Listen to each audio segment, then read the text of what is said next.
ونتوكل عليه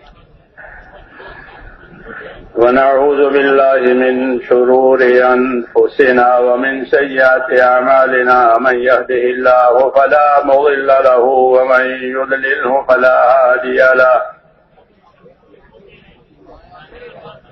ونشهد أن لا إله إلا الله وحده لا شريك له ونشهد أن سيدنا محمدا عبده ورسوله صلى الله تعالى عليه وعلى آله وصحبه وبارك وسلم تسليما كثيرا كثيرا أما بعد فأعوذ بالله من الشيطان الرجيم بسم الله الرحمن الرحيم إن الذين قالوا ربنا الله ثم استقاموا تتنزل عليهم الملائكة ألا تخافوا ولا تحزنوا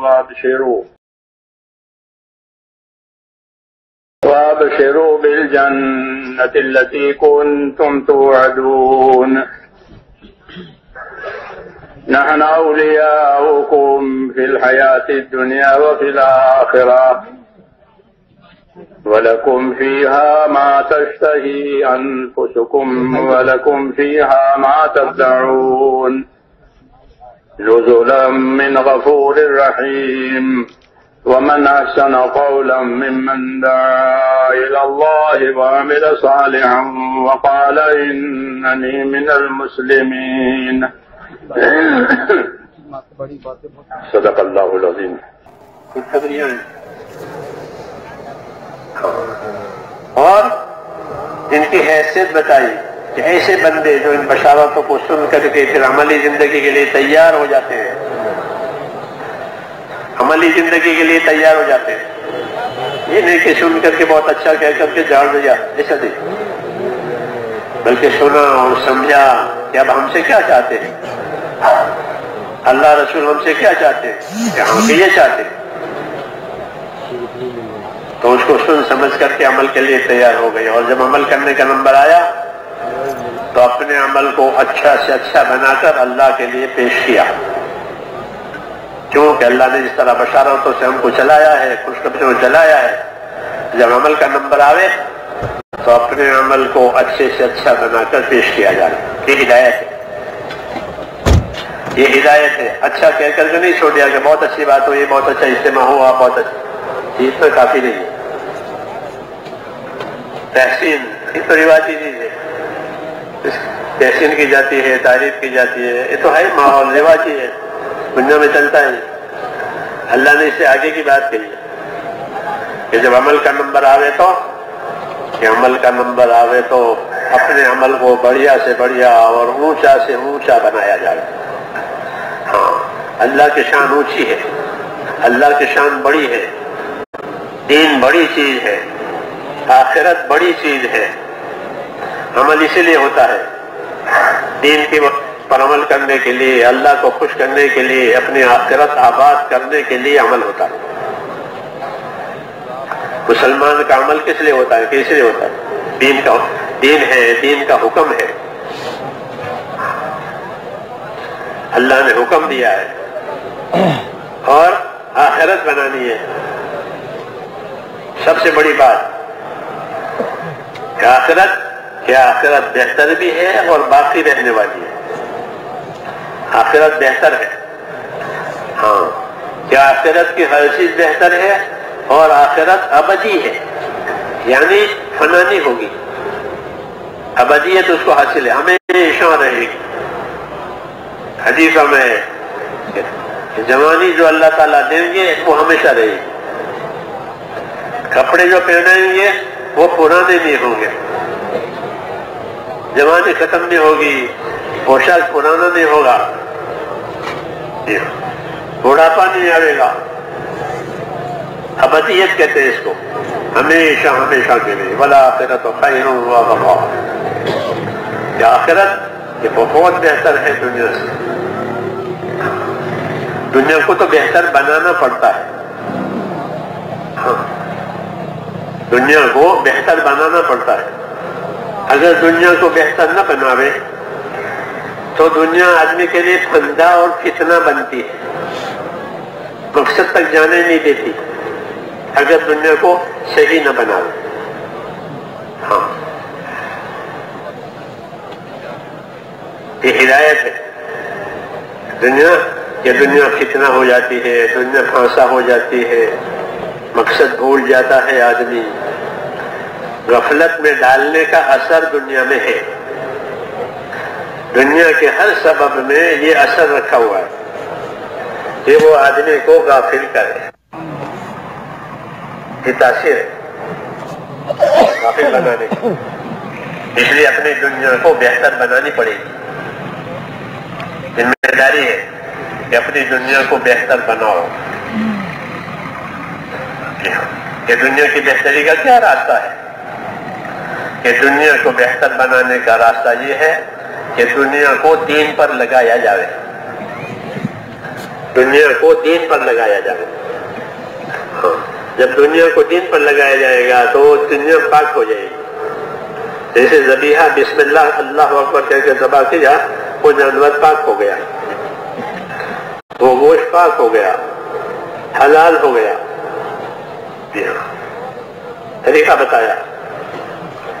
دنیا پاک ہوتی ہے دین کے طریقوں سے، اور دنیا خراب ہوتی ہے اپنی خواہشات سے، منچاہی سے۔ ایسے دنیا خراب ہوگی اور دنیا اس کو خراب کرے گی۔ اس لیے دنیا کو سنوارنا ہے کہ وہ آخرت، کہ وہ دین کے تابع ہو جائے۔ جب دنیا دین کے تابع ہو جائے گی پھر وہ دنیا اللہ کے انعامات دلوائے گی۔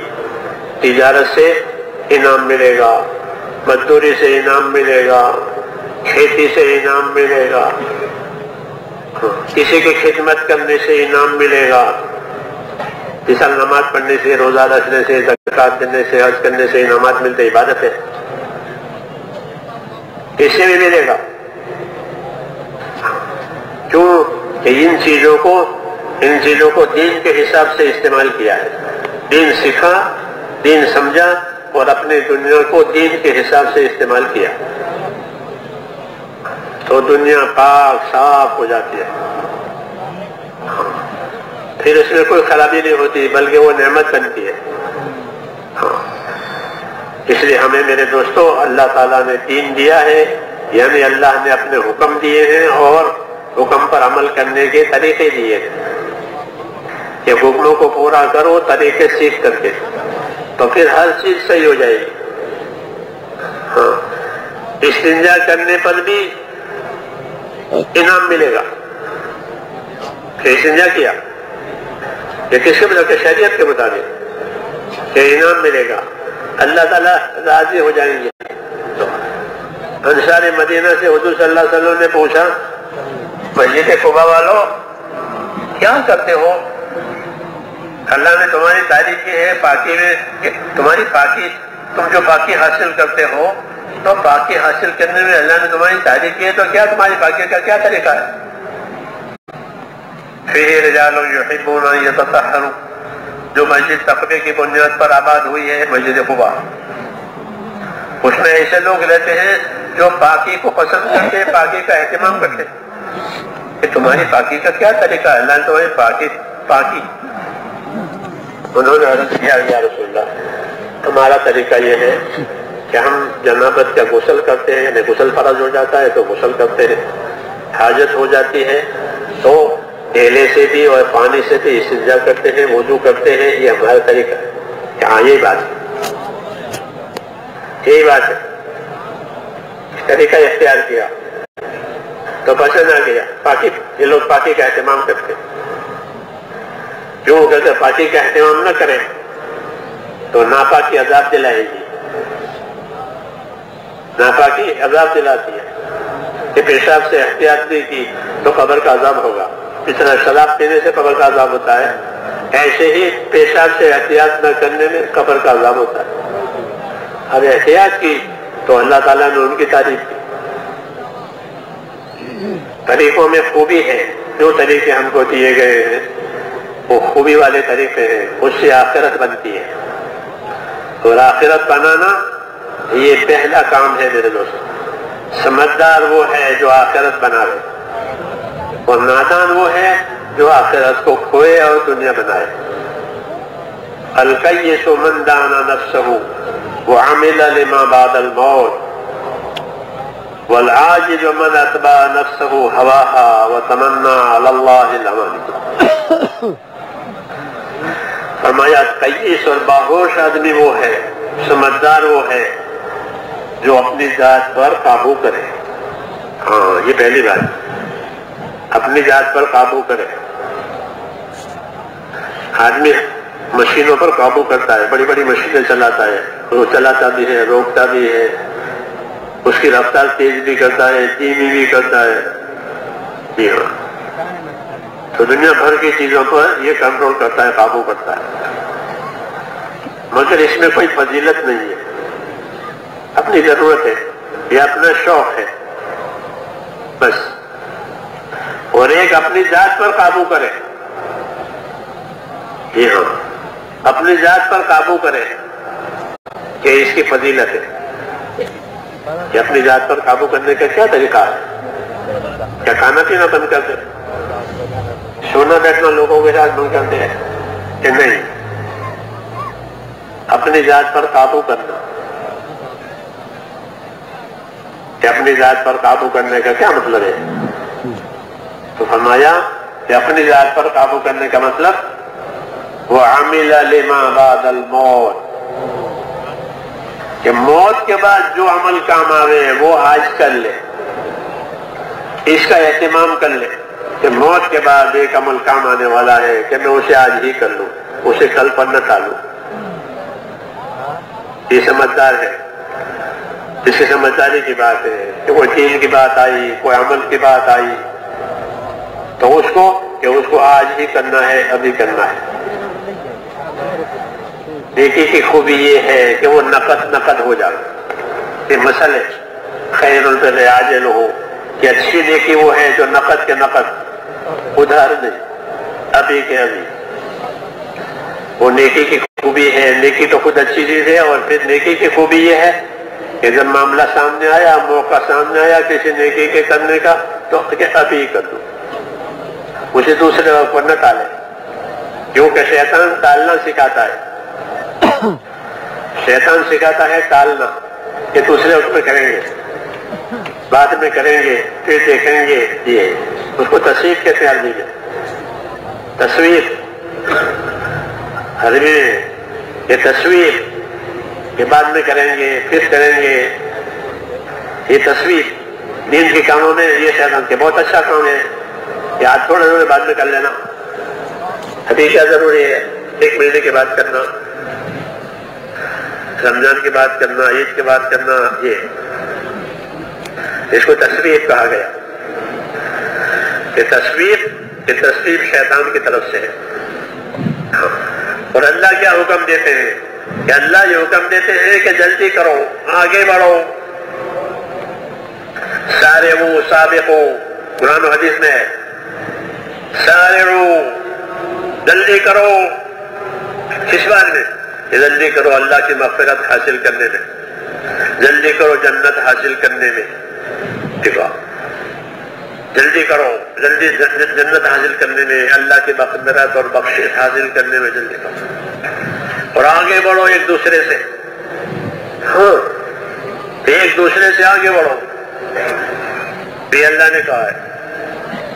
رسول فرماتے ہیں صلی اللہ علیہ وسلم بادروا بالاعمال فتنے کھڑے ہونے والے ہیں، اس سے پہلے عمل میں جلدی کر لو۔ تو یہ اللہ رسول کی ہدایت ہے، آگے بڑھو، نماز میں بھی آگے رہو، نمازوں میں کہاں رہو گے؟ کہ نمازوں میں آگے رہو، آگے کے صفوں میں رہو،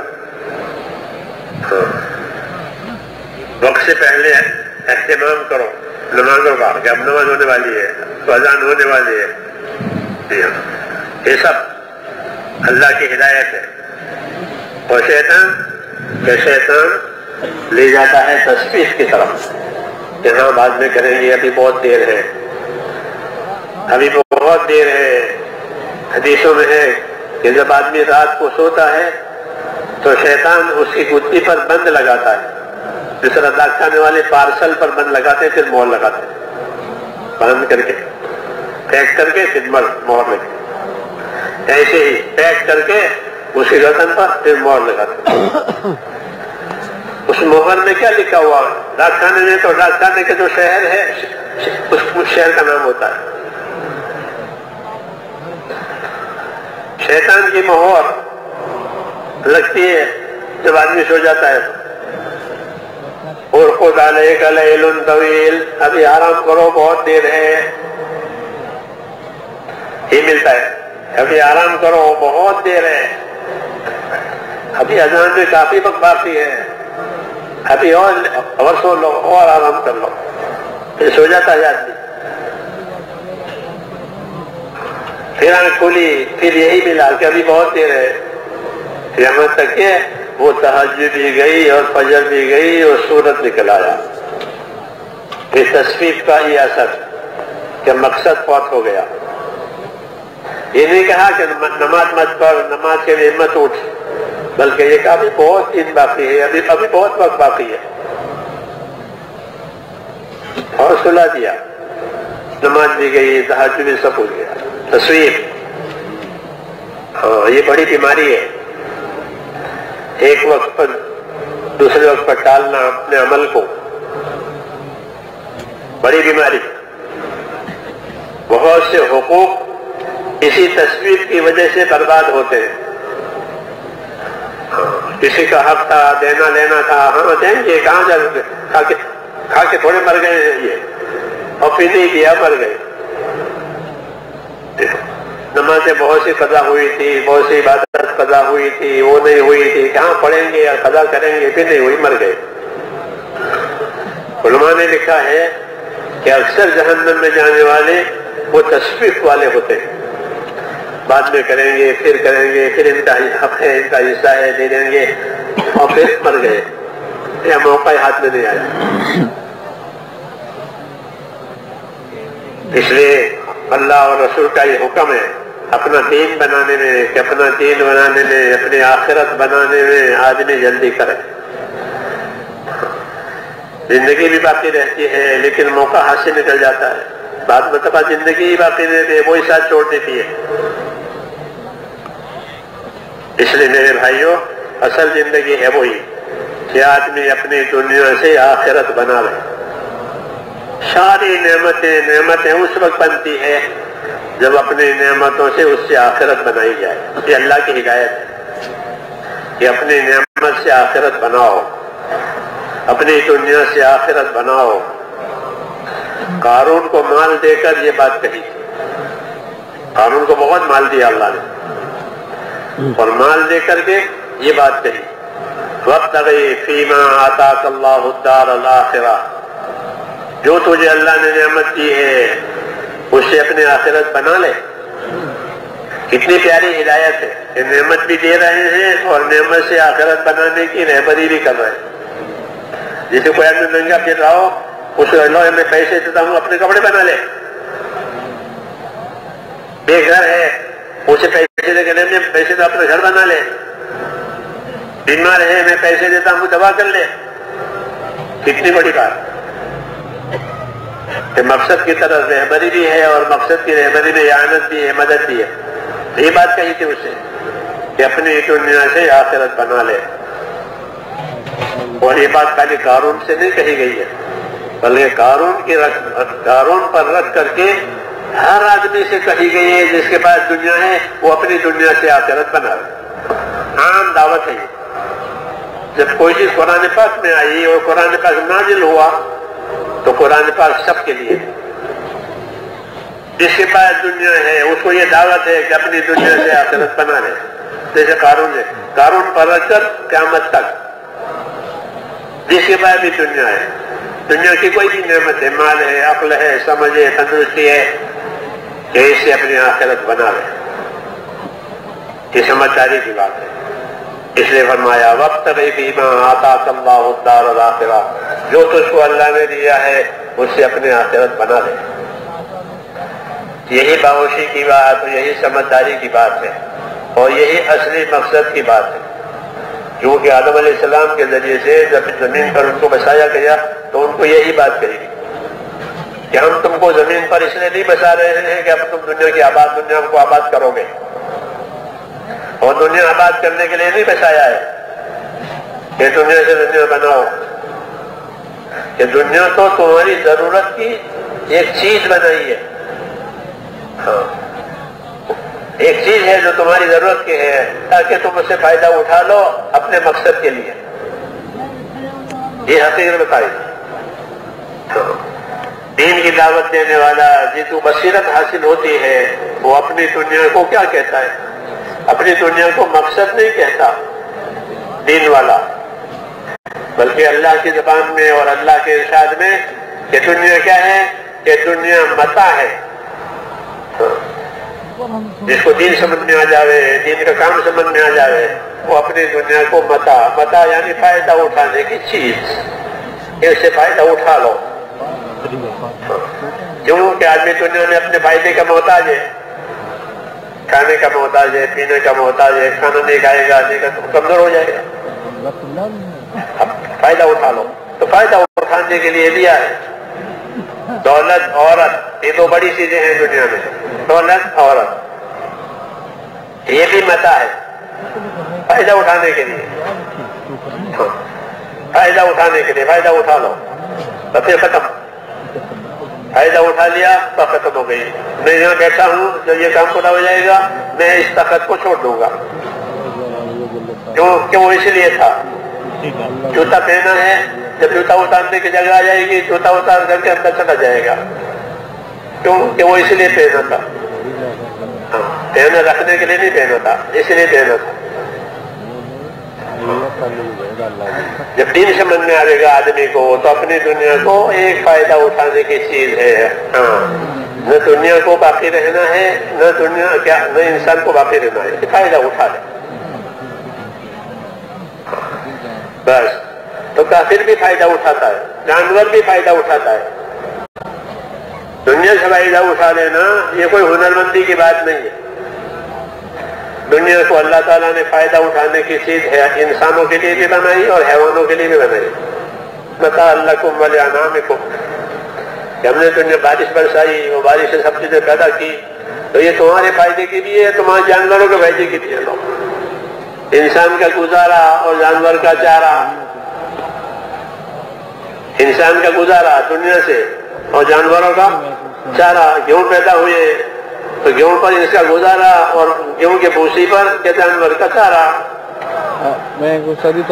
تو فائدہ اٹھانے میں جانور بھی شریک ہے ہمارے ساتھ، کوئی بزرگی نہیں ہے اس میں کہ دنیا سے فائدہ اٹھایا، یہ کوئی بزرگی نہیں ہے۔ بزرگی کی بات کیا ہے؟ کہ بزرگی کی بات یہ ہے کہ اپنی دنیا سے آخرت بنائی ہے، ہاں یہ بڑی بات ہے۔ جان بھی اللہ پر لگی، مال بھی اللہ پر لگا، جذبات بھی اللہ پر لگے، ساری چیزیں اللہ پر لگائی، جتنا حکم تھا اتنی لگائی، ہاں کہ یہ بڑا کام کیا، بڑا کام کیا ہے کہ جان اور مال ایسا استعمال ہوا اس کا کہ اللہ تعالیٰ کے حکم زندگیوں میں آ گئے،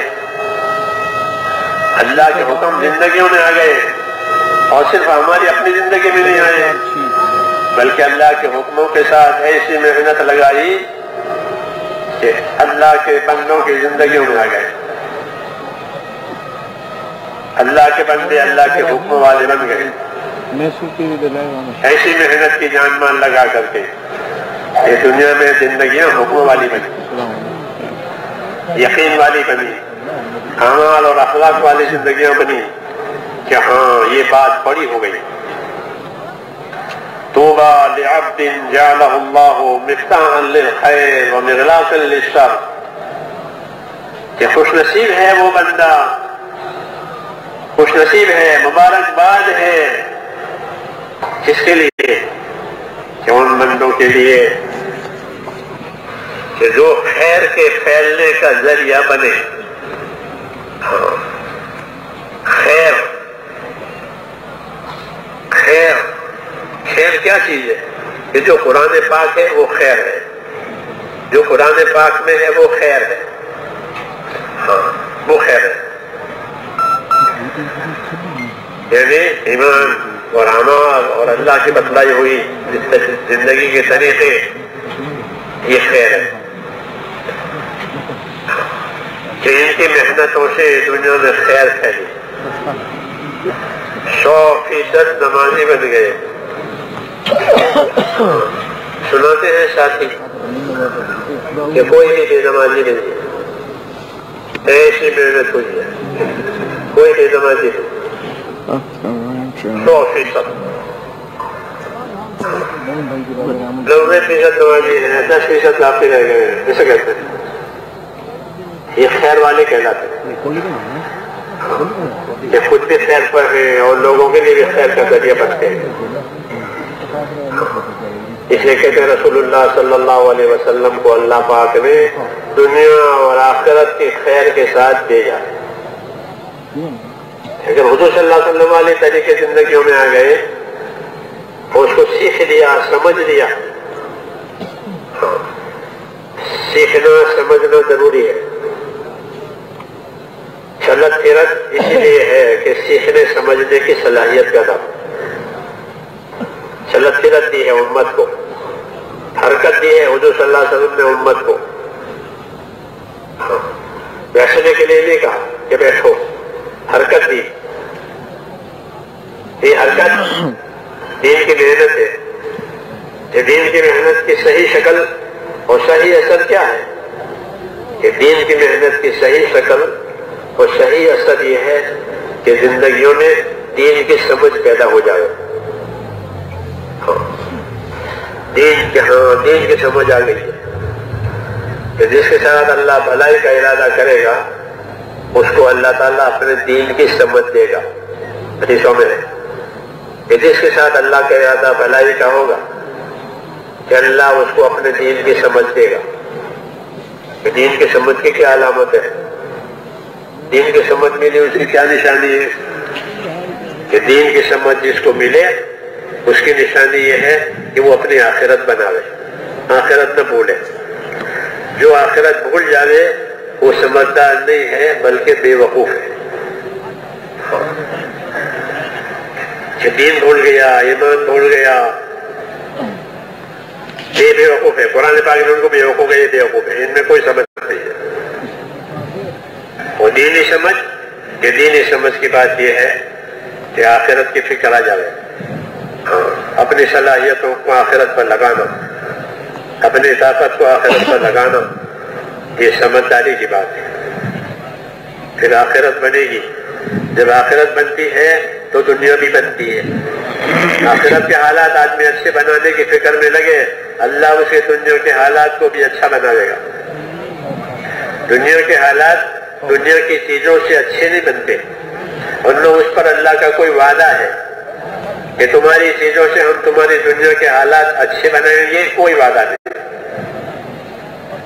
حالات کو اللہ تعالیٰ نے اپنے ہاتھ میں رکھا ہے، جس طرح روشنی اور اندھیرا، رات اور دن، جوانی اور بڑھاپا، یہ سب حالات ہیں، یہ کسی کے قبضے میں نہیں ہے کہ اپنی مرضی سے جوان ہو جاوے، اپنی مرضی سے بوڑھا ہو جاوے، نہیں، یہ اللہ کے ہاتھ میں۔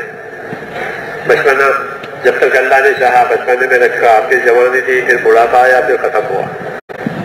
یہ حالات آدمی کی زندگی پر گزرتے ہیں ہر ایک کے، اور یہ دلیل ہے اس بات کی کہ حالات آدمی کے قبضے میں نہیں ہے، ورنہ کون اپنی جوانی کو چھوڑے گا، کون بڑھاپے پر راضی ہوگا، کوئی راضی نہیں ہوتا، لیکن اسے قبضے میں ہے نہیں، بلکہ اللہ نے حالات کو اپنے قبضے میں رکھا ہے۔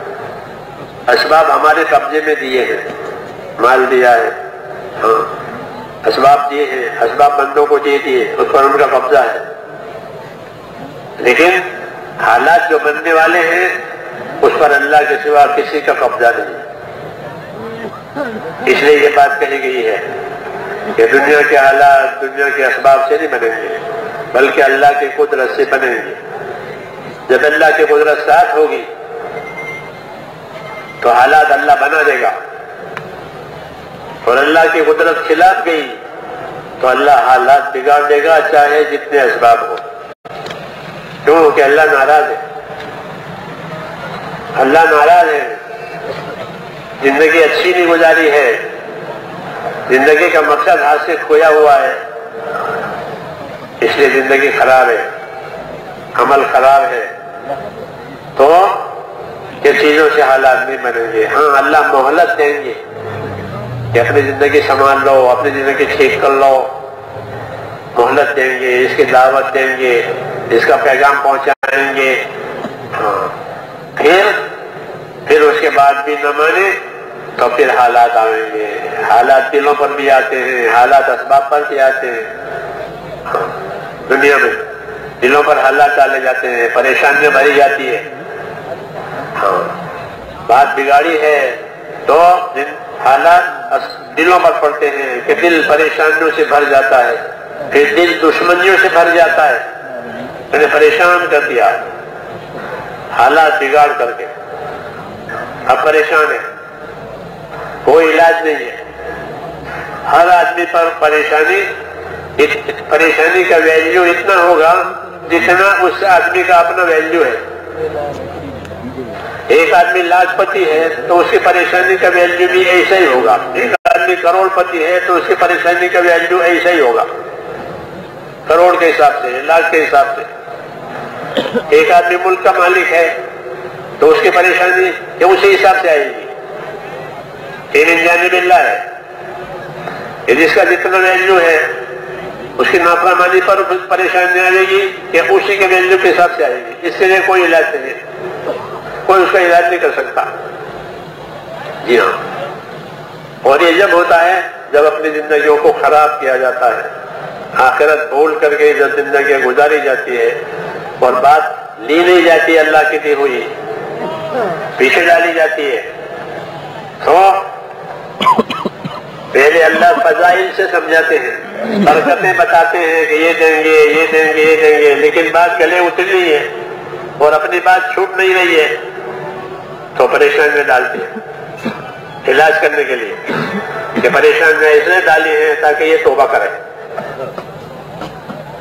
توبہ کرنے کے لیے پریشانی آتی ہے کہ پریشانی آئی ہے کہ توبہ کرو، راستہ غلط ہو گیا ہے، راستے پر آ جاؤ. اس لیے پریشانیاں پڑتی ہے، بے چین ہو جاتا ہے آدمی کہ ہاں یہ زندگی بگاڑی ہے اور اللہ نے مہلت دی ہے، اس سے فائدہ نہیں اٹھایا ہے، تو اب اس کا علاج پریشانیوں سے کیا جائے گا.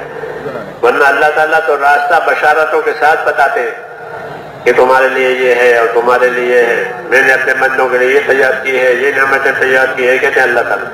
لیکن یہ توجہ نہیں دیتا تو پھر یہ رخ ہوتا ہے کہ اب اس کا علاج پریشانیوں سے ہوگا، دشواریوں سے ہوگا. جی ہاں، تاکہ توبہ کرے، یہ توبہ کرے. اور مختلف قسم کی پریشانیاں اس کی حیثیت کے مطابق ڈالی جاتی ہے. جی ہاں، فرعون پر جو پریشانی آئی وہ اس کے بادشاہ ہونے کی حیثیت سے آئی ہے، پورے ملک پر پریشانی ڈالی. اب اس کے بعد کوئی علاج نہیں تھا اس کا. پانی بند کر دیا اللہ نے، پورے ملک میں پانی نہیں ہے، قحط سالیاں چل رہی ہے، لوگ بھوکے مر رہے ہیں، پریشان ہیں. اور اس کے بعد کوئی علاج نہیں. اور وہ کہتا تھا کہ میں خدا ہوں، تو یہ دعویٰ تھا اس کا کہ میں خدا ہوں، میرے سوا کسی کو خدا نہ کہا جائے. موسیٰ علیہ السلام کو بھی اس نے دھمکایا تھا کہ موسیٰ دیکھنا میرے سوا کسی کی خدائی کی بات کی سیدھے جیل میں جاؤ گے. یہ تو ہماری خدائی ہے اور اس کو دعوت بھی پہنچ رہی ہے اور اس کو معجزے بھی دکھائے جا رہے ہیں، لیکن کوئی فائدہ نہیں ہوا تو پھر پریشانی ہو جاتی. یہ سنت ہے اللہ کی کہ جب بات نہیں دی جائے گی کہ اب پریشانیوں سے علاج کرایا جائے گا. وَلَنُذِيقَنَّهُم مِّنَ الْعَذَابِ الْأَدْنَىٰ دُونَ الْعَذَابِ الْأَكْبَرِ لَعَلَّهُمْ يَرْجِعُونَ، کہ ہم ادنا عذاب چکھائیں گے اعلیٰ عذاب سے پہلے. اعلیٰ درجے کا عذاب وہ جو آخرت کا ہے، سخت عذاب ہے اور باقی رہنے والا ہے. یہ اس سے پہلے کہ ادنا درجے کی سزائیں چکائی جائے گی تاکہ توبہ کر کے آ جاوے. تو توبہ کرانے کے لیے ہوتی وہ کہ اپنی زندگی سے رجوع کرے، اپنی غلطی کو مان لے اور اللہ کا راستہ قبول کر لے کہ پھر پریشانیاں اٹھ جائے گی، کیونکہ وہ اللہ کی طرف سے آئی ہے، اللہ اس کو اٹھا لیتے ہیں. تو میں نے کہا حالات کو اللہ تعالیٰ نے اپنے ہاتھ میں رکھا ہے، کسی کے ہاتھ میں نہیں دیا. رسول اللہ صلی اللہ علیہ وسلم نے ایک بنیادی بات بتائی ہے. وہ بنیادی بات یہ بتائی کہ فرمایا من اصلح ما بینہ و بین اللہ اصلح اللہ ما بینہ و بین خلقہ، کہ جو لوگ اپنا اور خدا کا معاملہ ٹھیک کر لیں گے، اپنا اور خدا کا معاملہ ٹھیک کر لو کہ پھر کہ بعد کے سارے معاملے کو اللہ ٹھیک کر دے گا. یہ بنیادی بات وہ ایک چابی بتائی ہے کھولنے کے لیے کہ اللہ سے معاملہ صحیح کرو، کہ وہ زندگی گزاری جائے کہ جس سے اللہ تعالیٰ راضی ہوتا ہے. تو اللہ وہ حالات لاویں گے جس سے بندے راضی ہوتے ہیں. یہ فائدے کی بات کہ وہ زندگی گزاری جائے جس سے اللہ راضی ہوتا ہے، کہ پھر اللہ وہ حالات لاویں گے جس سے بندے راضی ہوتے ہیں. وہ بندہ خود اپنے لیے جن حالات کو پسند کرتا ہے وہ لائیں گے، کیوں کہ حالات اللہ کے قبضے میں ہے. اور اس کا تعلق دنیا کی چیزوں سے نہیں ہے، بلکہ دنیا کی ہر چیز کو اللہ تعالیٰ نے دو رخی بنایا ہے. یہ کہتے ہیں کہ دنیا کی ہر چیز دو رخی ہے، اس کے دو منہ ہیں. نفع بھی ہو سکتا ہے، نقصان بھی ہو سکتا ہے، کامیابی آ سکتی ہے، ناکامی بھی آ سکتی ہے، دونوں باتیں آ سکتی ہے. کوئی چیز طے نہیں ہے، کوئی چیز طے نہیں ہے کہ یہ ہوگا. اس لیے کہا کہ دنیا کی کسی چیز سے کچھ نہیں ہوگا، اللہ سے سب کچھ ہوگا. کیونکہ دو رخا بنایا ہے، جو ان سا رخ اللہ طے کریں گے وہ ظاہر ہوگا. کہ اللہ تعالیٰ مال دیں گے اور مال دے کر نامراد بنائیں گے، جیسے قارون کا نامراد بنایا. وہ مال بھی دیں گے اور کامیاب بھی کریں گے، جیسے سلیمان علیہ السلام کو کامیاب کیا. وَأُوتِينَا مِن كُلِّ شَيْءٍ إِنَّ هَذَا لَهُوَ الْفَضْلُ الْمُبِينُ. وہ کہتے تھے باپ بیٹے دونوں، داؤد علیہ السلام اور سلیمان علیہ السلام، جن کو اللہ نے بادشاہتیں دی اور دنیا کی نعمتیں دی. وہ کہہ رہے ہیں کہ اللہ تعالیٰ نے ہم کو سب کچھ دیا ہے اور یہ محض اللہ کا فضل ہے، اپنے فضل سے دیا. تو ان کے لیے مال اور ملک فضل بن گیا، اور قارون کے لیے اور فرعون کے لیے مال اور ملک عذاب بن گیا. ایک ہی چیز دو رخ ہو گئے. اس طرح ہر چیز کا دو رخ بنایا گیا ہے. اس لیے دنیا کی تمام چیزوں کو نفی کے ذیل میں لائیں. لا الہ، کہ سب چیزیں نفی کے ذیل میں ہے، کہ ان سے کچھ نہیں ہوتا، ان پر کوئی وعدہ نہیں ہے، کوئی وعدہ نہیں ہے. تھوڑی ہو زیادہ ہو کوئی وعدہ نہیں. ہاں، جو اللہ چاہے گا وہ ہوگا. اگر کوئی اس پر یقین کرے اپنی چیزوں پر تو کہا گیا کہ یہ دھوکے میں ہے، یہ دھوکے میں ہے. ہاں، یہ دھوکہ کھا رہا ہے، اس پر کوئی وعدہ نہیں ہے، کوئی فیصلہ نہیں ہے. لیکن اللہ تعالیٰ نے جو دین اور عمل دیے ہیں کہ اس پر اللہ کا وعدہ ہے، اس پر اللہ تعالیٰ کا فیصلہ ہے. کہ دین آیا، کہ دین کی ہر چیز اللہ تعالیٰ کے فضل کو لانے والی ہے. کوئی چیز دین کی کہ نامرادی کے لیے ہے ہی نہیں، کہ دین سارا کے سارا بامراد بنانے کے لیے. بڑی کامیابی دین پر، بڑی کامیابی. باقی دنیا کی کسی نعمت پر کوئی کامیابی کا وعدہ نہیں. اگر اس میں آدمی کا رخ صحیح رہا تو کامیابی آئے گی، نہیں تو نامراد بنے گا اور دھوکہ کھائے گا، پھر پچھتائے گا. یہ اللہ تعالیٰ کی ترتیب ہے. اس لیے میرے دوستو، اللہ نے ہم سب کی زندگی کا ایک مقصد قرار دیا ہے کہ ہمارا تعلق سب سے پہلے اللہ تعالیٰ سے صحیح ہو جائے. یہ بڑی بات ہے کہ اللہ سے اپنا تعلق صحیح کرو. کیسے صحیح کریں گے؟ کہ دین کی محنت سے دین بنے گا، ایمان کی محنت سے ایمان بنے گا. یہی اللہ کا تعلق ہے. جب وہ ایمان والے بن گئے، ان کے دلوں میں اللہ تعالیٰ کا ڈر آ گیا، ان کے دلوں میں یقین آ گیا، آخرت کا، اور اللہ تعالیٰ نے آخرت میں جو چیزیں بنائی ہے جس کی خبر دی ہے نبیوں نے، ہاں، قبر ہے، قیامت ہے، حشر ہے، جنت ہے، دوزخ ہے، حساب ہے، یہ سب اس کی خبریں دی ہے یقین کرنے کے لیے کہ یہ بات پکی باتیں ہیں۔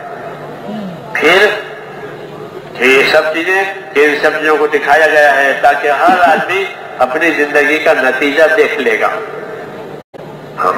اپنی زندگی کا نتیجہ دیکھنے کے لیے جو جگہ ہے، جو ماحول ہے، وہ آخرت کہلاتی ہے کہ یہاں ہر آدمی اپنی زندگی کا نتیجہ دیکھے گا۔ وَوَجَدُوا مَا عَمِلُوا حَاضِرًا وَلَا يَظْلِمُ رَبُّكَ أَحَدًا، کہ جو کام عمل کیے تھے انہوں نے وہاں اس کو حاضر پایا۔ ایک ذرہ کے برابر بھی کسی کی نیکی ہے کہ وہ حاضر ہوگی وہاں، ایک ذرے کے برابر بھی کسی کی بدی ہے کہ وہ حاضر ہوگی۔ ذرہ عائشہ ام المومنین رضی اللہ تعالیٰ عنہا بہت سخی تھی، سخاوت بہت سی مزاج میں، دونوں بہنوں میں، اس لیے لوگوں کا اکرام، لوگوں کی خدمت، جو کچھ آیا وہ دے دیا۔ ایک دفعہ ایک آدمی کے لیے فرمایا کہ اس کو ایک انگور کا دانہ دے دو، انگور کا یہ دانہ اس کو دے دو۔ خادمہ نے پوچھا کہ آپ تو بہت دیتے، ایک انگور کا ایک ہی دانہ، یا تو ایک ہی دانہ ہوگا، ایک ہی دانہ۔ بھائی صاحب رضی اللہ عنہ فرمایا کہ تم دانہ دیکھ رہی ہو، اس ایک دانے میں کتنے ذرے ہیں، اس ایک دانے میں کتنے ذرے ہیں، یہ بہت ذرے، کہ اللہ تعالیٰ تو اس کا حساب جب آئے گا تو ذرے کے حساب سے دے گا، دانے کے حساب سے نہیں دے گا۔ یہ یقین کی بات ہے، ذرے کی بات ہے، ذروں کا حساب، ہاں، یہ آخرت میں۔ اور پھر آخرت کے جو وعدے ہیں اللہ تعالیٰ کے، کیا اس کی تو حیثیت ہی عجیب ہے، یعنی اللہ تعالیٰ اصل عمل پر بھی دیں گے، اور اصل عمل قائم کرنے کے لیے جتنے راستے واسطے اختیار کیے جائیں گے اس پر بھی دیں گے۔ یہ آخرت کی بات، دنیا محدود دیتے ہیں، اور آخرت کو اللہ تعالیٰ محدود دیتے ہیں، پھر اصل عمل پر بھی دیں گے، اور اصل عمل کے لیے جو راستہ واسطہ اختیار کیا جائے گا اس پر بھی دیں گے۔ اس لیے آخرت کی تجارت بڑی تجارت ہے۔ مثال کے طور پر نماز کا ایک حکم کہ نماز قائم کرو، تو یہ نہیں کہ صرف اللہ تعالیٰ نماز پڑھنے پر انعام دے گا، بلکہ نماز پڑھنے پر جتنے اس نے ترتیبیں اختیار کی ہے سب پر دے گا۔ اگر نماز پڑھنے کے لیے مسجد بنائی ہے، سبحان اللہ، کہ مسجد بنائی، ہاں، کہ جو نماز کے لیے مسجد بناوے گا کہ اللہ تعالیٰ اس کے لیے جنت میں گھر بنا دے گا، اور جیسی مسجد بنائی ہے ویسا گھر بنے گا، کہ عالی شان بنائے، کیا عالی شان گھر بنے گا، ہاں، کیونکہ مسجد میں جھاڑو دے، کہ جھاڑو دینے پر بھی دے گا، مسجد میں جھاڑو دی، صفائی کی مسجد، یہ جھاڑو دینے پر بھی دے گا۔ یہ سب نماز کی وجہ سے، کہ مسجد میں پیدل چلا ہے کہ اس کے ہر قدم لکھے جائیں گے، ہر قدم، اور ہر قدم پر ایک نیکی لکھے جائیں گے، ایک گناہ معاف ہوگا، ایک درجہ بلند ہوگا۔ اور گھر سے وضو کر کے مسجد جا رہا، کہ گھر سے وضو کر کے مسجد جاوے تو ایسا ہے جیسے گھر سے احرام باندھ کر کے حج کو جاوے، حالانکہ اصل تو نماز پڑھنی ہے بس۔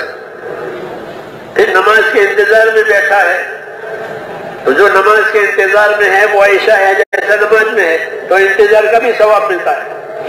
حالانکہ آپ جانتے ہیں کہ انتظار جو ہے نا ہمیشہ قلق پیدا کرے، آدمی انتظار سے پریشان ہو جاتا ہے، ہاں، بہت بھاری لگتا ہے انتظار آدمی کو کسی بھی چیز کا۔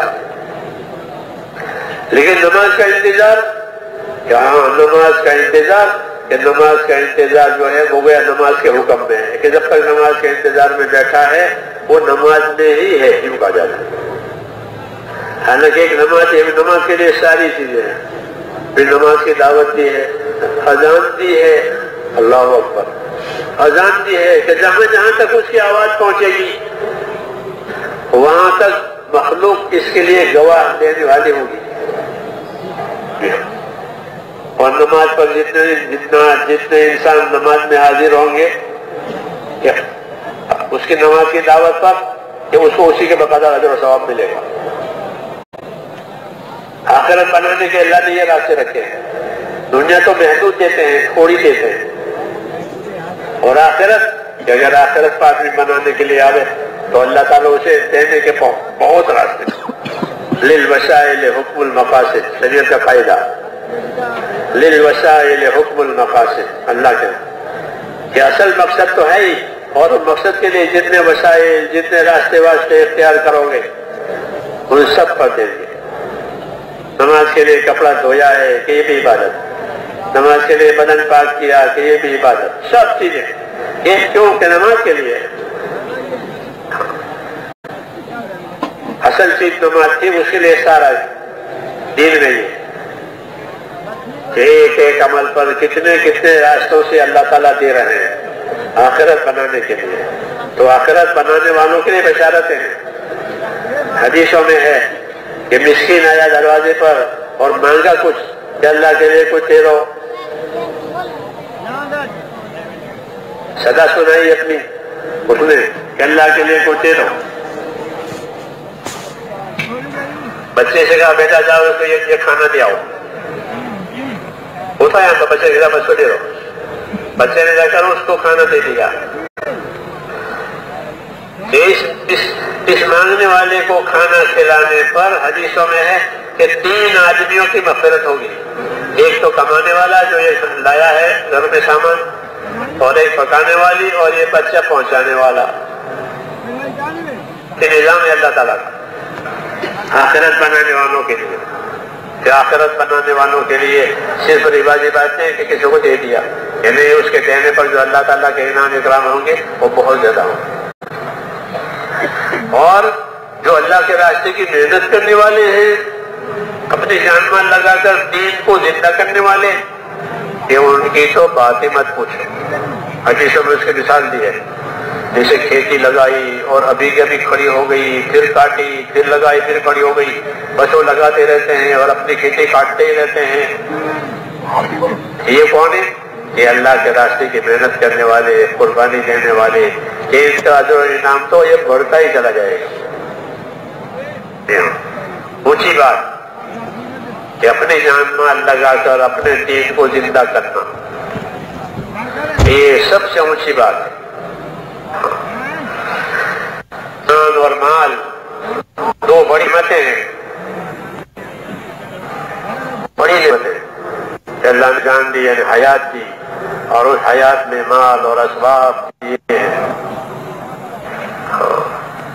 اس کا کیا مصرف ہے، اس کا کیا استعمال ہے جان اور مال کا. خدا نہ کرے اگر ایمان نہیں ہے تو اپنی جان مال کو، اپنی دنیا کو آباد کرنے پر لگا دے گا، دنیا سے دنیا بنا دے گا. جی ہاں، دنیا سے دنیا بنائی. یہ دھوکے کا سامان ہوا کہ اپنی دنیا سے صرف دنیا ہی بنائی ہے. یہ دھوکہ ہے. دھوکہ اس لیے ہے کہ یا تو یہ دنیا چھوٹ جائے گی یا یہ خود ہی چلا جائے گا اور اپنی جگہ رہ جائے گی. چنانچہ دنیا دانوں کی دنیا ویسی پڑی رہتی ہے.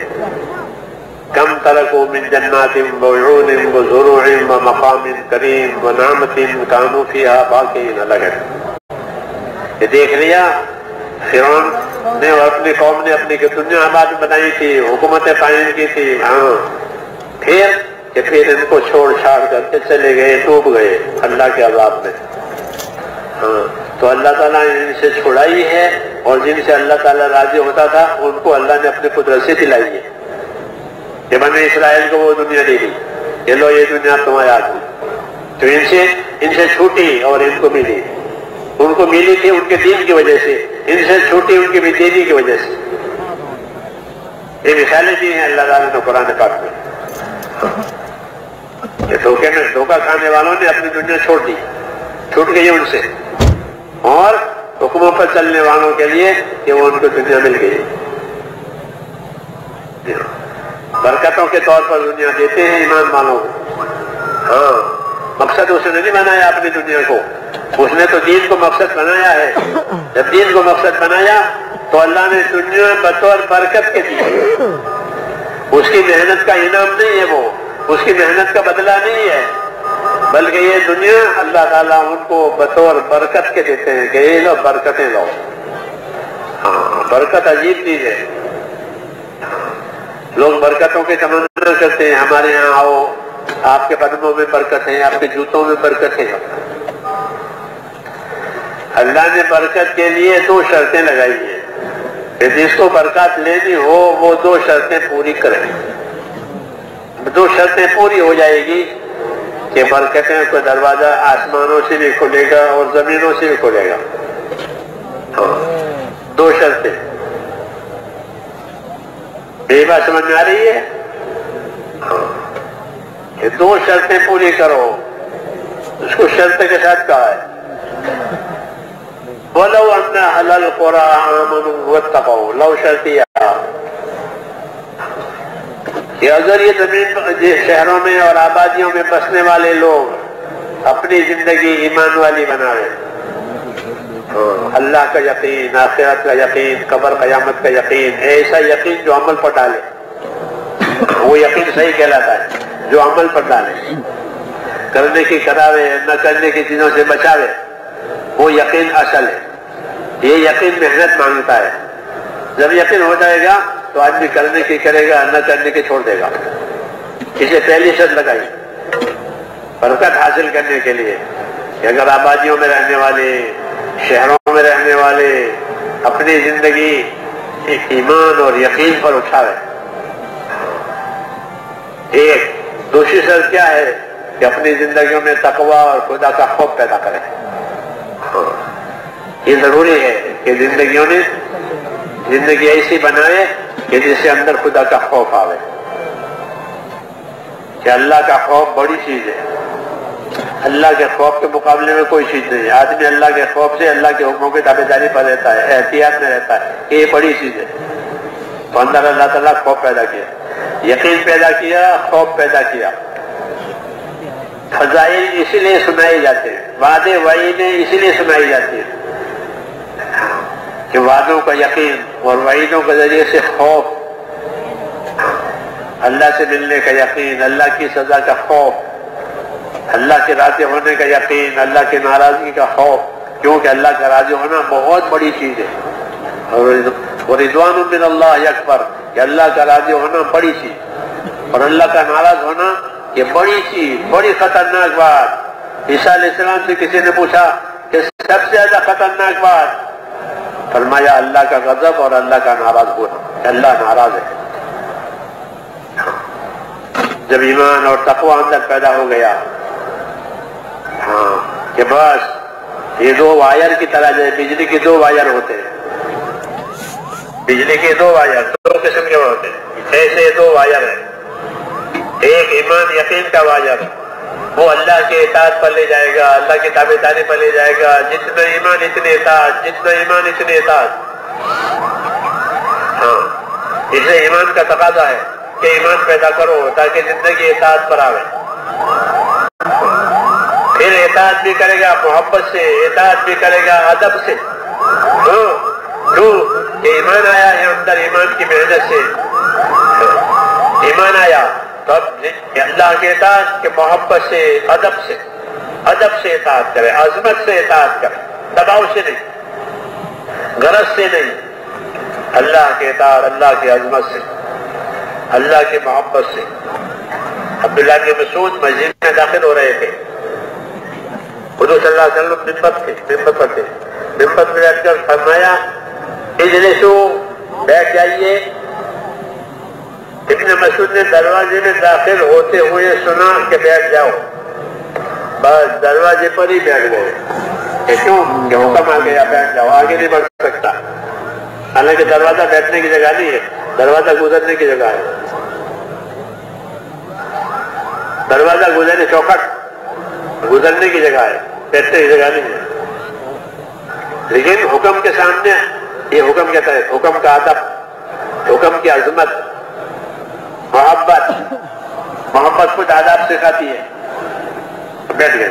آپ نے دیکھا کہ دروازے پر آدمی بیٹھ گیا ہے، اور بیٹھا کیوں ہے کہ میری بات سنی ہے جی بیٹھ جاؤ، حکم پورا کرنے کے لیے بیٹھا. تو آپ نے کوئی آگے بلا لیا، عبداللہ آگے آ جاؤ. اطاعت کی مثال ہے کہ صحابہ کرام نے اطاعت، وہ اطاعت محبت والی، اطاعت عظمت والی، یہ ایمان کا اثر ہے. جب ایمان تیار ہو گیا اطاعت تو خود ہی آ جائے گی. اللہ کی محبت میں اللہ کی اطاعت کریں. عبداللہ بن رواحہ قریب کے محلے میں تھے.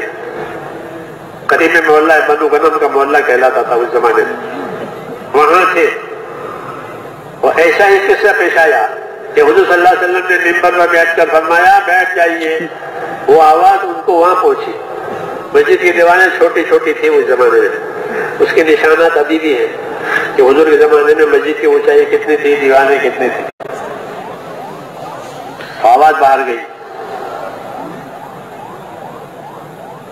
تو عبداللہ بن رواحہ نے وہ آواز سنی جناب کی کہ بیٹھ جائیے. وہ وہیں بیٹھ گئے. جی ہاں، کیوں؟ مجھے اللہ کے نبی کا حکم پہنچا ہے. یہ ایمان کہلاتا ہے. اس ایمان میں محبت بھی ہوتی ہے، اس ایمان میں عظمت بھی ہوتی ہے، اس ایمان میں خوف بھی ہوتا ہے. وہ ایمان ڈراتا بھی ہے، چلاتا بھی ہے، بڑھاتا بھی ہے. اللہ کے حکموں کی محنت سے یہ ایمان ملتا ہے. ادب والا، عمل والا، محبت والا، کوئی دباؤ نہیں، کوئی غرض نہیں، کچھ.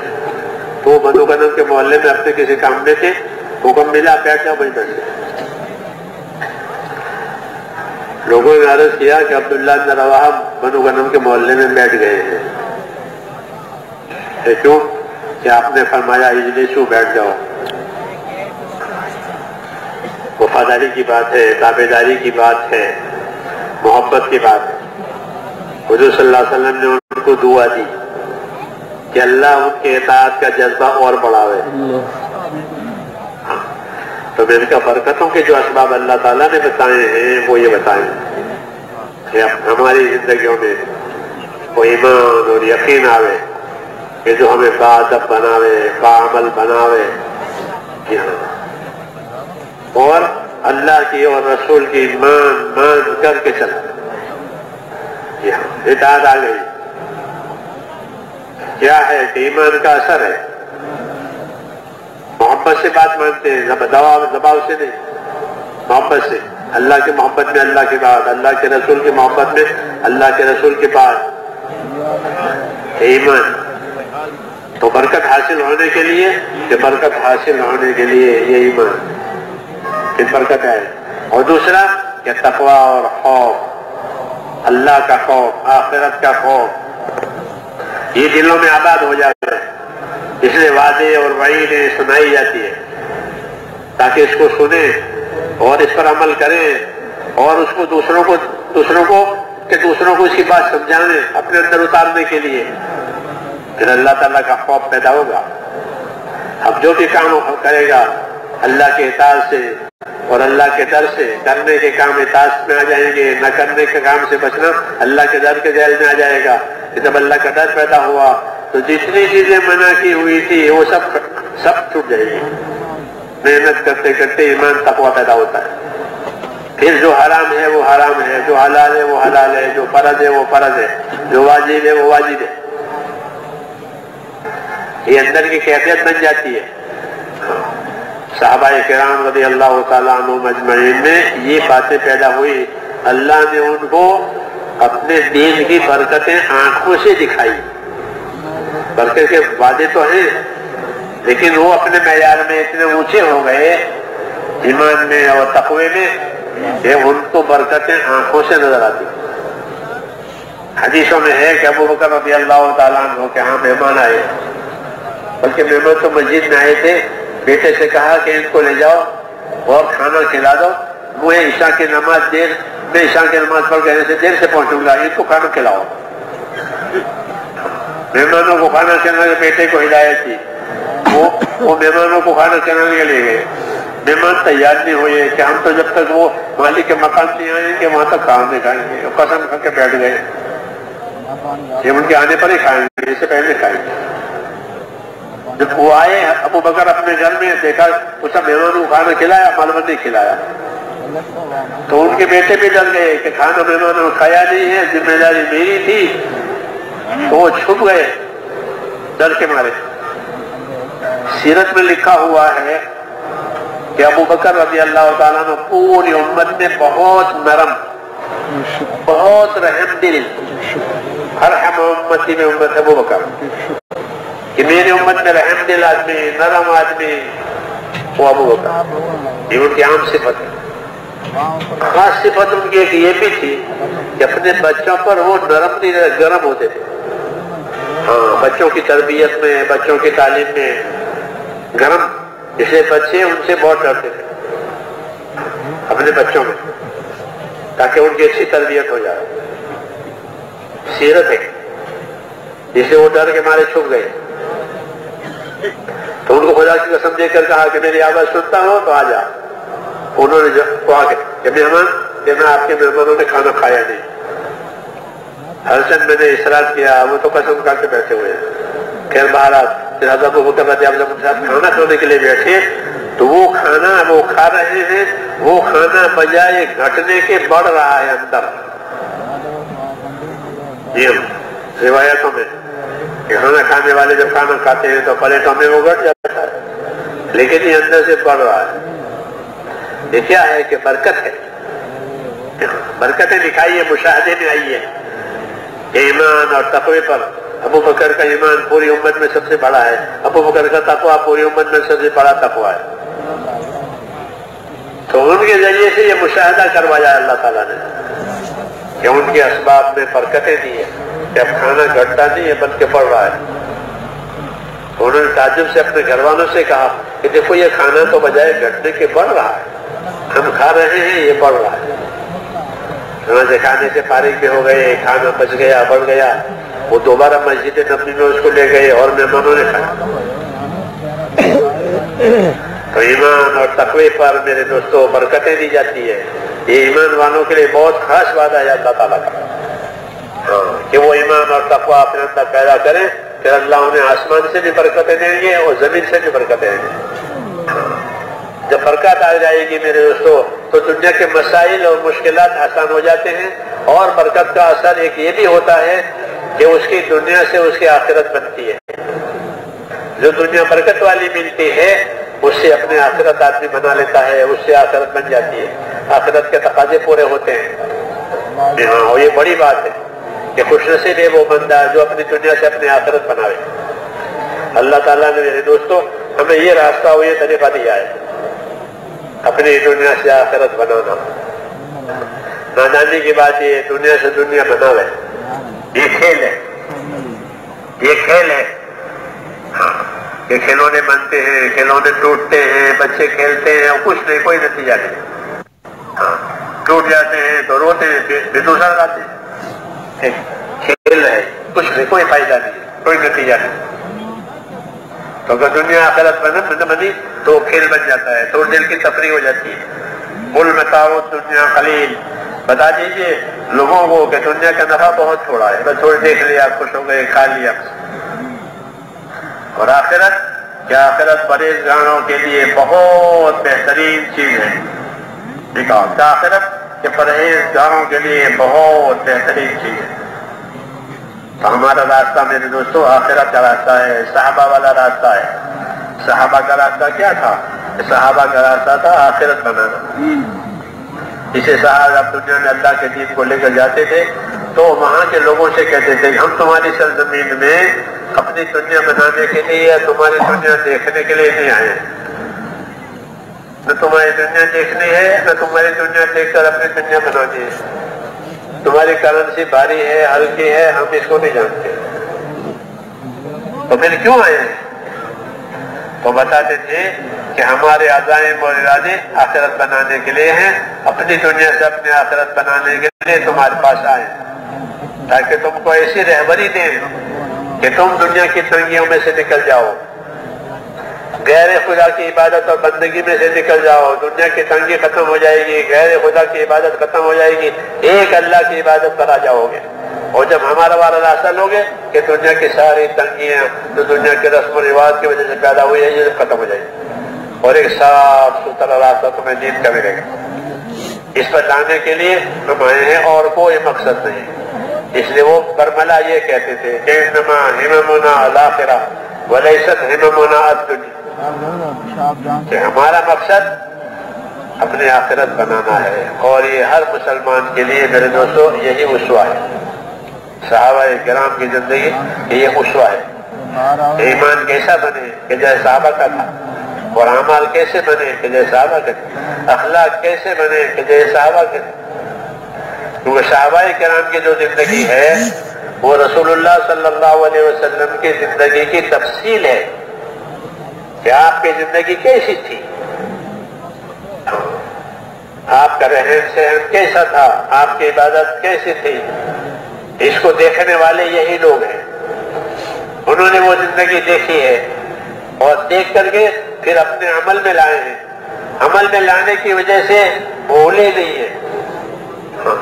لکھائی پڑھائی کا تو زیادہ رواج نہیں تھا، چھاپنے کی مشین نہیں تھی، ٹیپ کرنے کی چیزیں نہیں تھی، پھر اتنی چیزیں جو یاد رہی ہیں وہ کیسے یاد رہی؟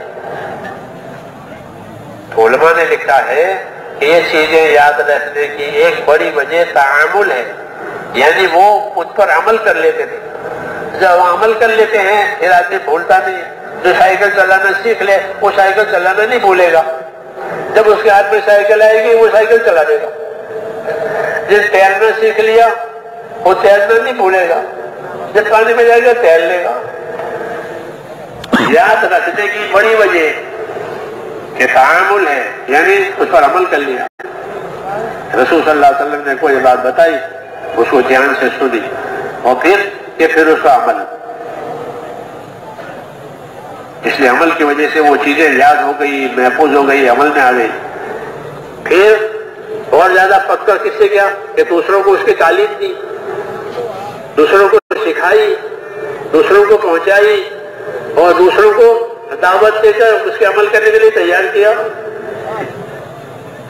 اس لیے زندگی رسول صلی اللہ علیہ وسلم کی زندگی ان کی زندگیوں میں محفوظ ہو گئی اور ایک معیاری زندگی ہو گئی۔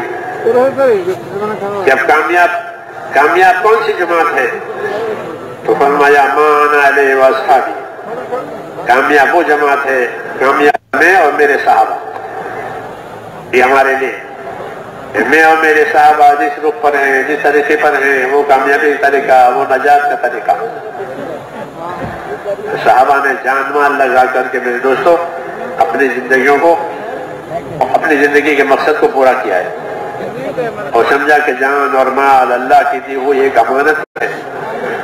اس کے استعمال کا بہترین راستہ کیا ہے؟ مسلمان کی جان مال کے استعمال کا بہترین راستہ کہ وہ اللہ کے کلمے کو بلند کرنا، اعلاء کلمت اللہ۔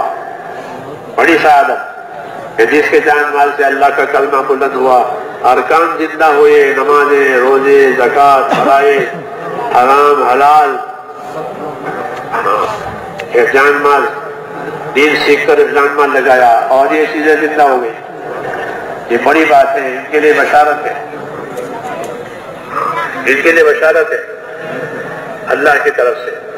تو ہمیں اللہ تبارک و تعالیٰ نے میرے دوستو یہ نعمتیں عطا فرمائی ہے، دنیا کی بھی اور بڑی نعمتیں۔ جب میں نے کہا دین، کہ اس دین کا یہی تقاضا ہے کہ جو دنیا اللہ تعالیٰ نے ہمیں دی ہے اپنا دین سیکھ کر کے اس دنیا کو دین پر لگانا، یعنی حقوق ادا کرنا۔ ہاں، دنیا کے اسباب کو حقوق ادا کرنے کے لیے دیے ہیں، اور حق کون جانے گا؟ جو دین سیکھے گا وہ حق جانے گا۔ جس نے دین نہیں سیکھا وہ جانتا ہی نہیں کہ کیا حق ہے، اللہ کا کیا حق ہے، رسول کا کیا حق ہے، میری اپنی ذات کا کیا حق ہے۔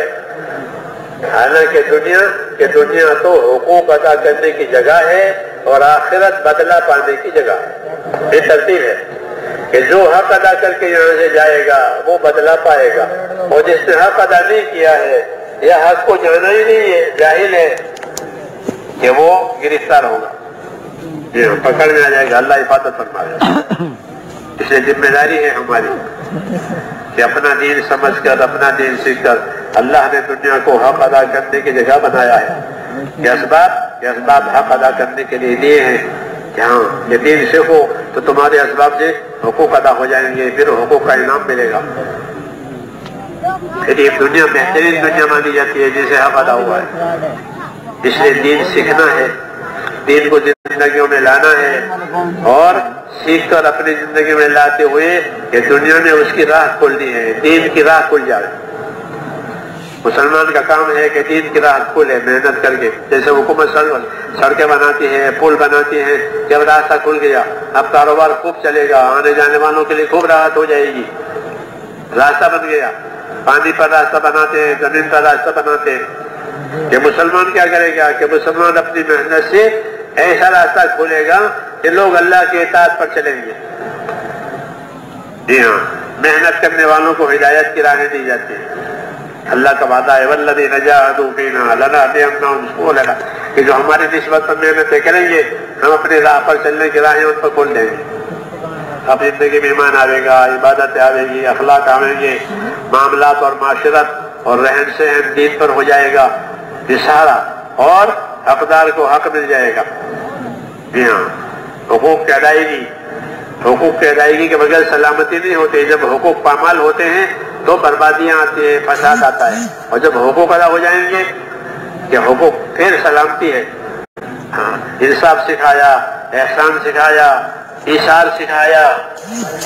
یہ حقوق کے لائن کی چیز ہے. انصاف سکھایا کہ انصاف سے رہو، جو اپنے لیے پسند کرو وہی دوسروں کے لیے پسند کرو، جو اپنے لیے ناپسند کرو وہ دوسروں کے ناپسند کرو. یہ انصاف کی بات. اور انصاف سے اوپر کی بات یہ ہے کہ احسان کرو. مسلمان کو احسان کا حکم دیا ہے. ان اللہ یامر بالعدل والاحسان، اللہ حکم دیتے ہیں انصاف کرنے کا، اللہ حکم دیتے ہیں احسان کرنے کا. خطیب خطبے میں ہر جمعہ کو پڑھتے ہیں انصاف کرو، احسان کرو. انصاف کرنے سے حق ادا ہوگا، احسان کرنے سے محبت اور تعلقات صحیح پیدا ہو جائیں گے. حضور صلی اللہ علیہ وسلم کی معاشرت اور آپ کا رہن سہن، کہ آپ کی معاشرت کی جو بنیاد ہے وہ احسان ہے. کہ آپ نے احسان کرنا سکھایا کہ احسان کرو. تعلقات ہیں ان سے بھی احسان کرو، جن سے تعلقات نہیں ہے کہ ان سے بھی ان پر بھی احسان کرو. کتے کو بھی پانی پلاوے تو جنت ملے. احسان کا اتنا بڑا صلہ ہے کہ کتے کو پانی پلا رہی ہے گنہگار عورت، وہ جنت میں گئی. مسلمان کی زندگی کا کام ہے کہ اللہ کے بندوں میں انصاف سے رہے، ان کا کیا حق ہے وہ دیکھے. یہ نہیں کہ اپنا مطالبہ کرے. اپنا مطالبہ کرنا یہ تو رواج ہے. حاکم حکومت کا مطالبہ کرتا ہے کہ ہماری حکومت تاجر تجارت کے مطابق ہماری دکان سے مال خریدو. وہ ایڈورٹائز کرتا ہے، اشتہارات دیتا ہے. یہ تو ہے دنیا میں. ایمان والی کو کیا سکھایا؟ ایمان والی کو یہ نہیں سکھایا کہ اپنے کسی ضرورت کے مطالبے کی بات، کہ نہیں، لوگوں کی ضرورت پوری کرو، لوگوں کی ضرورت پوری کرو، لوگوں کی پریشانی دور کرو. جو کسی کہ اللہ تعالیٰ بندے کی مدد میں ہوتا ہے جب بندہ اپنے بھائی کی مدد میں ہوتا ہے. یہ راستہ کہ اللہ کی مدد لینے کے لیے، کہ اپنے اللہ کے بندوں کی مدد کرو. اللہ سے رحم لینے کے لیے کہ اس کے بندوں پر رحم کرو. یہ راستہ احسان کا راستہ کھولا ہے. انصاف اور احسان. انصاف ہوا کہ حقوق کی پائمالی سے بچ جائیں گے، سلامتی آئے گی. کہ احسان ہوا کہ آپس کا رہن سہن الفتوں والا، محبتوں والا، تعلقات والا ہوگا، اور اس میں دین کا پھیلنا آسان ہو جائے گا. یہ نبیوں کا طریقہ ہے کہ لوگوں میں اپنے دین کی راہ وہ اسی سے پھیلاتے ہیں، انصاف سے، احسان سے. حضور صلی اللہ علیہ وسلم کو خصوصی طور پر انصاف کرنے کا حکم دیا تھا. وَأُمِرْتُ لِأَعْدِلَ بَيْنَكُمْ، مجھے حکم ہے کہ تمہارے اندر انصاف قائم کرو. آپ نے انصاف سکھایا، اور انصاف سے آگے کہ احسان سکھایا کہ اپنی جان مال سے دوسروں کو نفع پہنچاؤ، دینی نفع، دنیاوی نفع، اور ان سے کچھ مت مانگو. یہ احسان کہلاتا ہے. کہ دین سکھایا، کہ بڑا احسان کیا. صحابہ نے لوگوں کو اپنے غلاموں کو دین سکھایا. ان کے گھر میں غلام اور لونڈیاں ہوتی تھی کام کرنے کے لیے، خدمت کرنے کے لیے. تو خالی خدمت نہیں لی ان سے، بلکہ ان کو دین سکھایا. اس لیے وہ خادم لوگ بڑے بڑے عالم ہو گئے, ان کے بڑے بڑے درجے ہو گئے ماحول میں. ہاں حالانکہ وہ غلام ہے, خادم ہے, لیکن صرف خدمت نہیں لی ہے ان سے, صرف راحت نہیں لی ہے, بلکہ جو سرمایہ دین کا ان کے پاس تھا وہ ان کو دیا. اس لیے ہر طبقے میں دین آیا, صحابہ کی دعوت سے, ان کی محنت سے. جو بال کاٹنا جانتا تھا, بال کاٹنے والے نائی, تو وہ بال کاٹنے کی شریعت جانتے ہیں کہ بال کاٹنے کی شریعت کیا ہے. ہاں جو تجارت کرتے تھے وہ تجارت کی شریعت جانتے تھے کہ تجارت کرنے کی شریعت کیا ہے. جو سفر کرتے تھے وہ سفر کی شریعت جانتے تھے کہ سفر کرنے کی شریعت کیا ہے, سفر میں کیا احکام ہے, سفر کے کیا آداب ہے, تجارت کے کیا احکام, بال کاٹنے کے کیا احکام. جی ہاں, ہر طبقے والا. کیوں کہ صحابہ نے اس کو اپنی زندگی کی ذمہ داری سمجھ کر کہ یہ مخلوق کے ساتھ یہ بھی احسان ہے, کھانا پلانا احسان ہے, یہ بھی احسان ہے, کہ اب ان کی زندگی دین والی بن گئی. وہی طریقہ میرے دوستوں ہمیں دیا ہے, اپنے ایمان سے, اپنے اعمال سے, اپنے اخلاق سے اللہ کو بھی راضی کرنا ہے اور اللہ کے مخلوق کے خیر خواہی بھی کرنی ہے. کیونکہ دین جو ہے دوسروں کی بھلائی چاہنے کا نام ہے, ہماری کوئی غرض نہیں, ہمارا کوئی مطالبہ نہیں. ہاں یہ مطالبہ ہے کہ اپنے دین کے مددگار بنو. کوئی بھی دین کا کام کرتا ہو کہ اس کے ساتھ ہو جاؤ, اس کی مدد کرو. ہر نبی نصرت کا مطالبہ کرے. عیسیٰ علیہ السلام کا من انصاری اللہ, کون مددگار ہے میرا. وہ تو صلی اللہ علیہ وسلم مکے کی گلیوں میں بازاروں میں کون میری مدد کرتا ہے. تو بڑی بات ہے کہ اللہ کے دین کے لیے اپنے آپ کو تیار کرنا, یہ وہ ایک طرح کی مدد ہے اپنے دین کی, اس کا مطالبہ ہے. تو یہ نصرت کہلاتی ہے. نصرت کا دروازہ قیامت تک کھلا ہوا ہے کہ نصرت کرو, اللہ کے دین کے مددگار بنو. کونوا انصار اللہ, مسلمانوں سے حکم ہے کہ کونوا انصار اللہ, کہ اللہ کے دین کے مددگار بنو, اللہ کے دین کے مددگار رہو ہر حال میں. جب تمہیں بلائے جانے, جب تمہیں تیار ہونے کا حکم دیا جاوے, تم گندھرو, جب تمہیں چلنے کا حکم دیا جاوے, جب تمہیں نکلنے کا حکم دیا جاوے کہ نکل پڑو. جو نصرت کے لیے تیار بیٹھے, خدمت, دین کی خدمت نصرت کرنے کے لیے تیار بیٹھے ہیں. جب کہا جائے گا کہ ہم اس کے لیے تیار ہیں. یہ نعمت ہے اور یہ ذمہ داری ہے. اس ذمہ داری پر اللہ تعالیٰ دنیا اور آخرت کی بہتری لائیں گے. یہ پکا راستہ ہے. صحابہ نے جب ایسا کیا تو ان کی دنیا بھی بن گئی, ان کی آخرت بھی بن گئی. اگر وہ دنیا کماتے تو ان کے پاس اتنی دنیا نہیں آتی. جتنی دین پر لگانے کی برکت سے اللہ نے ان کو دنیا دی, بہت دی.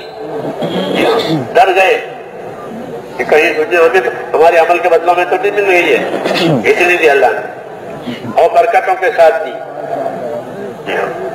کماتے تو نہیں کما سکتے, تو دنیا برکتوں کے ساتھ آئی اور زندگیاں پاک ہو گئی. ایسی محنت ملی کہ زندگی کا سارا بگاڑ ختم ہو گیا. 23 برس حضور صلی اللہ علیہ وسلم محنت کی, 23 برس کی اس محنت میں یہ سارا بگاڑ ختم ہو گیا. وہ کامل دن زندگیوں میں آ گیا اور اللہ کی رضا کا اعلان آیا. یہ نعمت, یہی بات ہے اللہ تعالیٰ کے قیامت تک ہے. ان باتوں کی بنیاد پر ہم پر بھی یہ ذمہ داری آتی ہے میرے بھائیوں کہ ہم اپنی نیتوں کو, اپنے ارادوں کو سچے اور صحیح کریں. اللہ کے دین کے لیے, امت کی بہتری کے لیے, امت کی خدمت کے لیے, امت کی خیر خواہی کے لیے کام کرنا ہے اور اپنے دین کو پانی دینا ہے. نصرت پانی کے ساتھ مثال رکھتی ہے کہ نصرت ایسے جو پانی ملا. زمین کو پانی ملا کہ اب زمین اپنی صلاحیتوں کو ظاہر کرے گی. زعفران کی زمین زعفران اگائے گی, ادرک کی زمین ادرک اگائے گی, جو کی زمین جو اگائے گی. اعلیٰ ادنا سب پانی پر موقوف ہے. اس طرح دین کی نصرت ہوگی کہ امت کی صلاحیتیں دین پر آوے گی اور امت اپنی صلاحیتوں کو دین پر لگاوے گی. اعلیٰ ادنا, اور یہی اصل مقصد ہے پانی برسنے کا, زمین کی صلاحیتوں سے فائدہ اٹھانا. دعوت میں یہی بات ہے. جب دعوت صحیح اصولوں کے ساتھ ہماری زندگی میں کہ پھر لوگوں میں بہت صلاحیتیں ہیں, اس امت میں بہت صلاحیتیں ہیں. حدیثوں میں یہ امت صلاحیتوں والی ہے. الناس معادن کمعادن الذهب والفضة, کہ لوگ ایسے قیمتی ہیں اپنی جگہ پر جیسے سونا اور چاندی ہوتا ہے. کی کانیں ہوتی ہے زمین میں, سونا اور چاندی کی کانیں, سونا نکلا. ایسے لوگ قیمتی ہیں, صلاحیتیں بہت ہیں ان کے اندر. دعوت دے کر کے صلاحیتوں کو حق پر لگانا ہے. جب دعوت چلے گی لوگوں کی صلاحیت حق پر آئے گی اور حق کو پانی ملے گا. اس لیے دعوت دینے والے اور دین کا کام کرنے والے یہ بہترین لوگ ہیں. ان کی بات بھی بہتر ہے, ان کے عمل بھی بہتر ہے, ان کا سارا رخ بہتر ہے. اللہ نے اس کی تعریف کی ہے. اللہ ہمیں اس کی توفیق عطا فرمائے. تو اس لیے میرے دوستوں ہماری محنت کا یہی مقصد ہے کہ ہماری محنت ایسی ہو جائے کہ جس سے اللہ کی رضا والی زندگیاں دنیا میں ادا ہو جائے, پھر اللہ کے انعامات اور اکرامات اور اس کی برکتیں کہ وہ چلتی رہے. اس کے لیے ارادے کریں اور اپنے آپ کو پیش کریں. یہ جمع ہونا اسی مقصد کے لیے ہے کہ صحابہ رضی اللہ تعالیٰ عنہ نے جو کیا اپنی آخرت کے لیے کیا, ہم بھی آخرت کے ایسے ہی محتاج ہیں بلکہ ان سے زیادہ محتاج ہیں. اب ہمت کر کے بتاویں اس کے لیے کون کون تیار ہیں. اس نعمت کا یہی شکر ہے کہ اس کے تقاضوں پر ہم تیار ہو جائیں. جی فرمائیے, نام بتائیں اپنا, کون سی جگہ سے ہیں اور کتنے وقت کے لیے ہیں, فرمائیے. جی یہ نام لکھنے والے ہیں, بتائیے. جی 7 ماہ کی جماعتیں کہاں سے؟ جی گھوٹکی سے, ماشاء اللہ. چمن سے. جی پوری جماعت 7 ماہ کی ملکوں کے لیے. جی جی کیا نام ہے آپ کا؟ ہاں جمال ناصر ہمارے سال کے لیے 7 مہینے کے لیے. جی غربت سے, کوئٹہ سے. اچھا ماشاء اللہ. محسن یہاں قریب آ کے نام لکھائیں گے. جی چمن سے نعمت اللہ صاحب فرما رہے ہیں پوری جماعت 7 ماہ کے ملکوں کے لیے. بھائی ظاہر شاہ صاحب 7 مہینے کی پوری جماعت کراچی سے. سال کے لیے اندرون سال کے لیے ایک جماعت کلاک سے لگتے ہیں.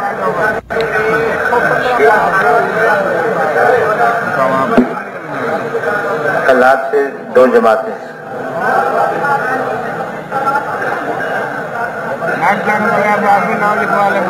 ہرنائی سے 1 جماعت ہے ماشاء اللہ. اسی جگہ شہر کون سا ہے؟ راہی جان سے فرما رہے ہیں پوری جماعتیں لگتے ہیں. شمل سے بھائی سردار محمد صاحب فرما رہے ہیں. سواگی سے بھائی وقار صاحب. جی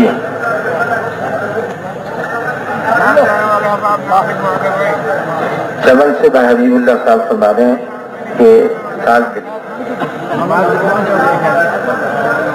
عثمان حنی فرما رہے ہیں بھائی عثمان کوئٹہ سے پوری جماعت 4 مہینے کی. بھائی ناصر صاحب 1 سال کے لیے.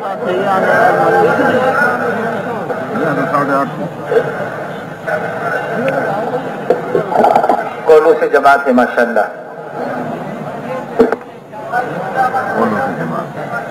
7 ماہ کی جماعت ہے کوئٹہ سے پوری جماعت ہے. بھائی منیر احمد صاحب. جی نیون جنسی سے 1 سال کی جماعت ہے, اندرون سال. جی اب گزارش ہے ذرا توجہ فرمائیں. سب حضرات سے توجہ کی گزارش, ذرا یہاں توجہ فرمائیں, یہاں توجہ فرمائیں. ماشاء اللہ ساتھیوں نے یہاں بھی نام لکھا ہے اور جہاں جہاں یہ بیان سن رہے تھے مختلف جگہوں پر وہاں پر بھی یقیناً انہوں نے نام لکھائے ہوں گے. اب گزارش یہ ہے کہ ہر حلقے میں وہاں تشکیل کی جماعت موجود ہے. آپ حضرات اپنے حلقوں میں تشریف لے جائیں اور آپ کے حلقے میں جو تشکیل کی جماعت ہے ان سے رابطہ قائم کریں.